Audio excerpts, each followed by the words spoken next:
సృష్టిలో మానవుని ప్రతి అవయవానికి ఓ ప్రత్యేకత ఉంటుంది.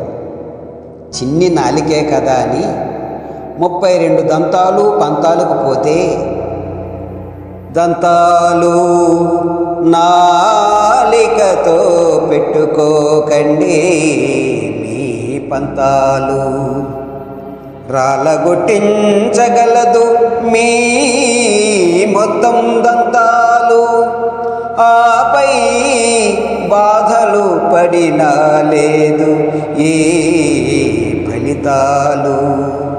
నిజముగా రత్న